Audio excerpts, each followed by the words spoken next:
Hello and welcome to our 15 minutes of chair yoga.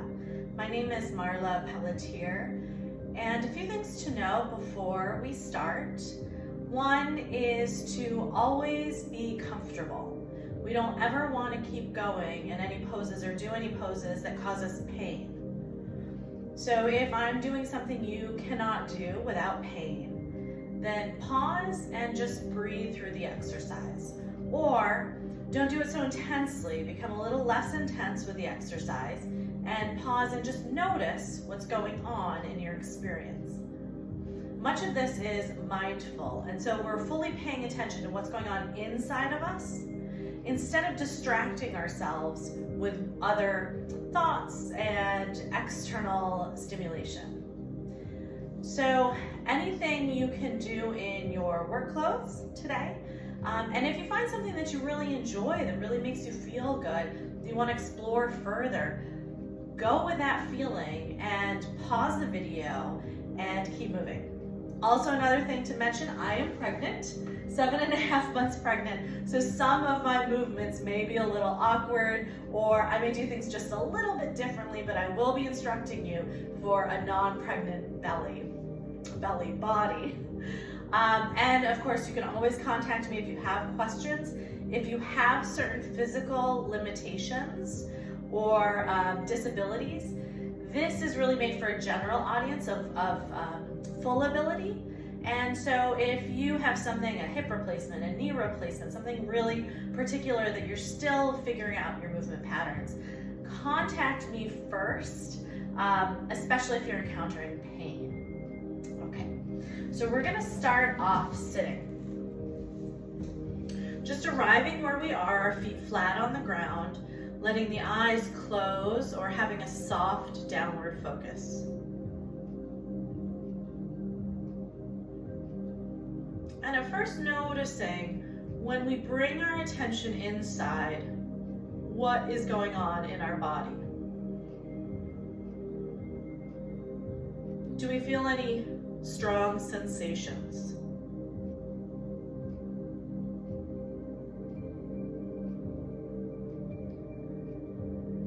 How is the pace of our breath? Is it fast moving and shallow?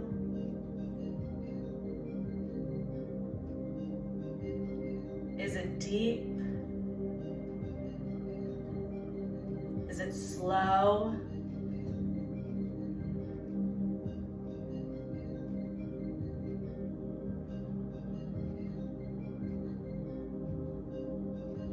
And then noticing here if we can just exhale a little bit longer. The breath is foundational to our practice. And so always returning back to breathing. Back to noticing if our breath is long and relaxed or fast and shallow is important. It's an important indication of what's going on in our nervous system.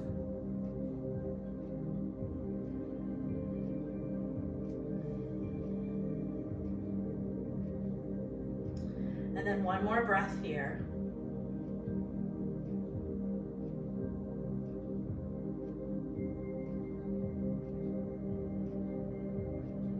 All right, we're going to begin with joints movement. So we're going to stand up. And you can have your chair handy for support. Okay, beginning at the feet. At first, just standing and consciously placing the heels down, the balls of the feet, and spreading the toes. And pressing down into the ground and noticing how that feels to stand. For many of us, we need to lift our chest slightly and tuck our chin to really get that upright posture. So notice what happens if you lift your chest slightly and tuck your chin.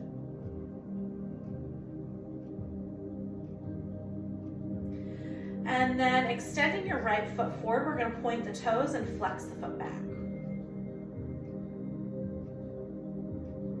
We're going to circle the foot around. So allow the leg to rotate slightly, allow the toes to move, and the opposite way. Of course, if you have shoes on, I do recommend you have them removed for this portion. And then spread the toes out. Often with our shoes on, we can't really get that full range of movement. Okay. And then place the foot back down, extending the opposite foot, pointing the toes, and flexing them back.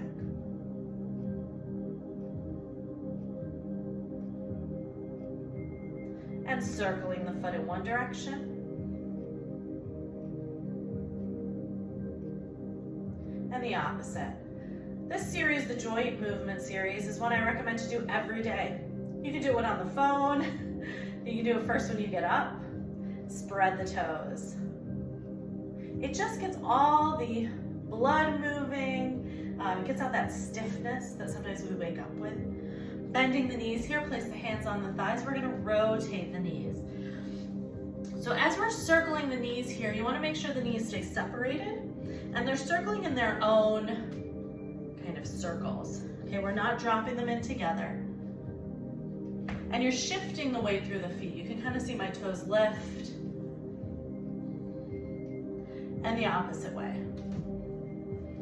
Remember, if it feels painful or too intense, you can straighten up.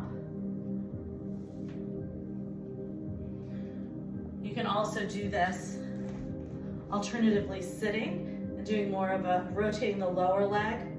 Okay. And then coming to standing, hands to the hips. We're gonna circle the hips. So I'm gonna have you shift your hips to the left, behind you, shift them to the right and forward. So you can think about the belly button as a kind of center point of movement. And as you get more comfortable, you can also begin to tuck the pelvis. So as you go back behind you, you're arching the back. As you come forward, you're tucking the pelvis. So just getting more movement in that lower hip area. Exploring your full range. And the opposite way.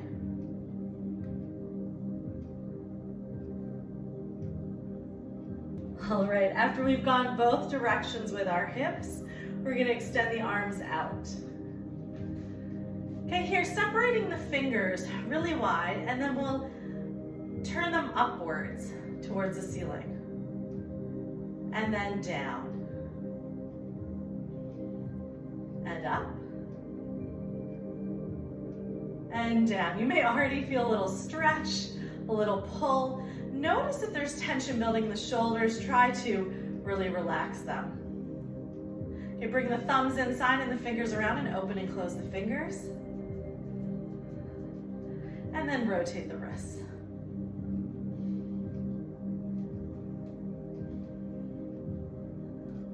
Turn the arms open. So you're feeling this kind of open, rolling open from the shoulder out to the fingertips, and then drop the shoulders down. So you may put a little bend in the elbow. Fingertips to the shoulders.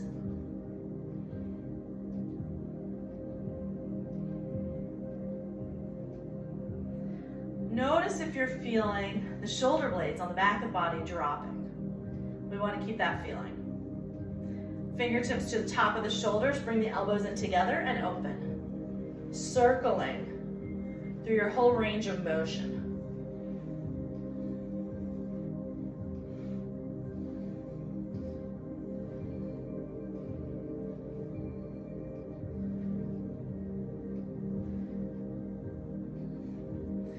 And then dropping the arms down. Let's take both the arms up over the top of the head. And you can here just rest the arms a little bit on the top of the head if you feel comfortable doing that. We're gonna take a few deep breaths here.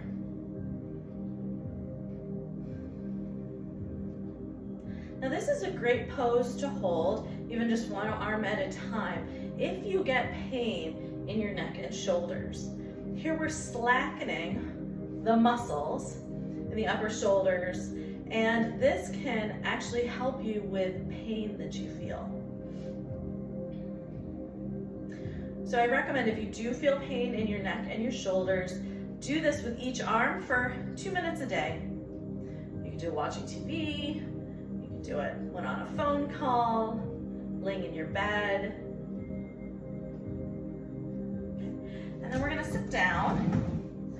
do it standing up. If you've been sitting down all day, perhaps you want to do this standing. Okay, here we're going to interlace our fingers. Rotate so the palms are pressing away from you. And notice here, we don't want to round the back. We're going to keep the arms pulling back so it feels like the arm bones are in the socket. Now noticing, we're going to move really slowly here. Noticing as you bring the arms up, how does this feel in the arms and shoulders? Each of us is going to have a really different range of motion in our shoulders. And I want you to stop before your head pushes forward, okay? If your head is pushing forward, you know that you've reached the end of your range of motion. And then breathe here, still keeping the arm bones in the sockets. The shoulders are pulling down slightly. You may find you have a bend in the elbows.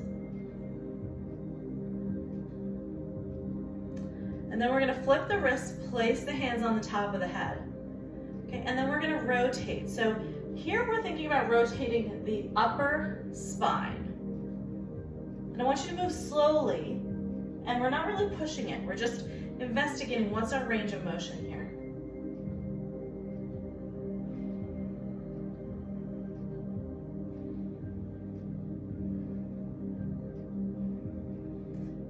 And then bring the hands to the shoulders. We're going to do the same thing, rotating. So thinking about more at the chest level,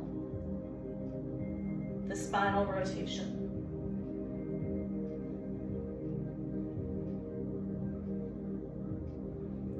All right, and then we'll do a little bit with the neck here, dropping the arms down. Now, for many of us, we jut our chin out. Here we're going to pull the chin back, make a little double chin. Jut it out a little, pull it back. Dropping the ear to the shoulder. You can even bring the head down with a very gentle touch.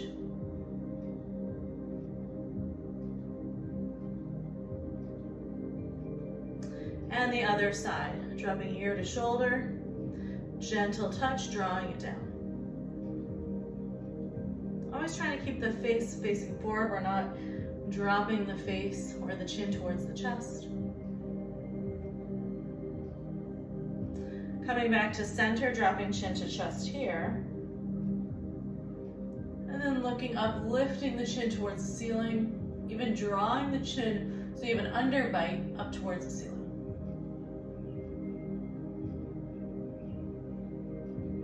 Okay. And then do anything that feels normal and natural to balance the muscles of the neck. Maybe move the shoulders a couple times. Okay, standing up. We're going to do one more rotation of the spine. This one you're going to need just a little bit of room. Feet about hip distance. Keep a bend in the knees. And we're going to just let the arms kind of fly around the body. Let the foot come up, the opposite foot from the direction you're turning. And notice how you get a twist through the whole body. You can even turn to look over the shoulder, let the arms kind of slap the sides of the body. And then coming back to center. For many of us, the front of our bodies get really tight from our traditional seated positions, driving positions. So we're going to do a quad stretch. We're going to place the leg on the back of the chair, or sorry, the seat of the chair. If this is too easy for you, you feel totally comfortable doing this, you can grab the ankle and still hold on to the chair for safety's sake. And as you're doing this quad stretch, think about the knee reaching down towards the ground and the foot pressing into the hand. Now, of course, this one's a little bit more active if you do the foot on the seat. This is perfectly fine. It's somewhat passive, but you actually do get a nice stretch. And if you're doing this passive one, you can, let's say you're bending the right leg, right? The right shin is on the chair. Extend the right arm and then turn to reach towards the left side. Sorry, not turn, laterally bend towards the left side. And then come back to center. We'll do this on the opposite side. Left shin to the chair. grab for a more active pose. This is great for your balance. You can notice all the little muscles in the standing leg adjusting.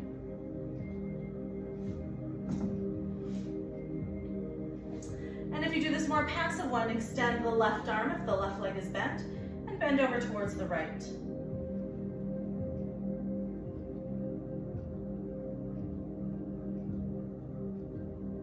Coming back up to standing, bringing the leg down. I highly recommend that passive stretch on a daily basis. Again, you can do that when you're on the phone. You can do that first thing in the morning while brushing your teeth. It's something you can do with other activities. Now we're going to do something for our hips. Again, another area that grows weak and tight. We're going to cross the ankle over the thigh. Now, for some of us, we can't get here. You may choose to straighten the standing leg, okay, the leg that's touching the ground, and simply bring the ankle up. The only place you don't want to place the ankle is on the knee, but if you need to bring it down lower, below the knee, or just up a little higher, no problem. And then slide the foot up. Excuse me. Okay, for some of us, this is enough. You can see my knee is a little bit higher than my hip. So what I actually want to do is work on dropping my knee so it's more level with my hip. And then beginning to fold forward. To stabilize the knee, I'm going to keep the foot flexed. And I'll stop at a place where I feel a stretch. Even doing a very gentle stretch where we just feel that muscle, right? It becomes more sensitive, more full of sensation. It's good for the body just to keep it gentle, not to push to the very edge.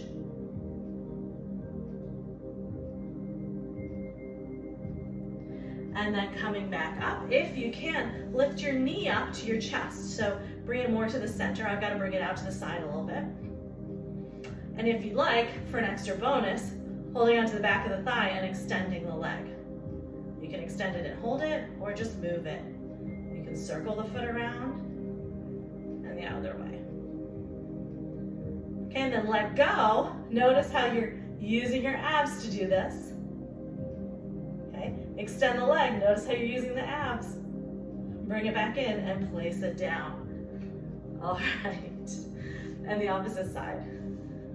Remember, a more easy version, straighten the right side, slide the right ankle up, bend the right side. Again, I'm starting with my knee kind of higher up.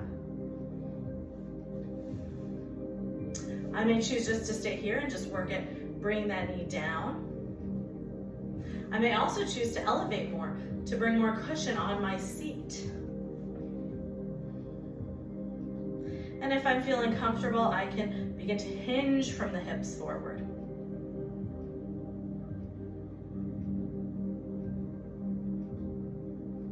Remember to keep the foot flexed to stabilize the knee.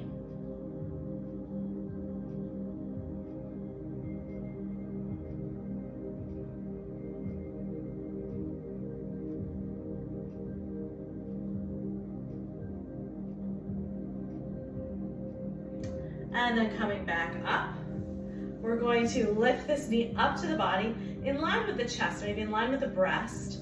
Again, for me, I have to go to this side, extending the leg, perhaps moving the leg, rotating the lower leg, and then waking up those abs, keeping that knee in, noticing how just lifting the legs, even both, begins to wake up those tired abs. And bringing it back down. All right, we're gonna end here for today, our very short practice.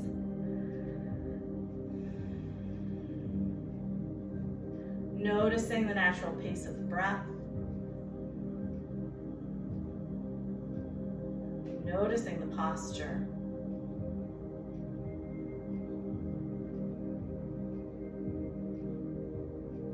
Allowing the mind to be here.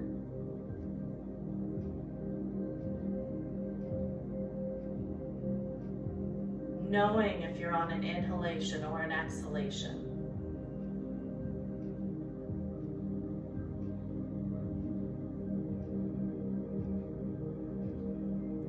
We only have this moment. Even when we plan for the future only comes as the present moment. So my wish for you today is that you enjoy every moment of your day. Have a wonderful, wonderful day, night. Again, my name is Marla Pelletier from Inward Office, and thank you for practicing with me today.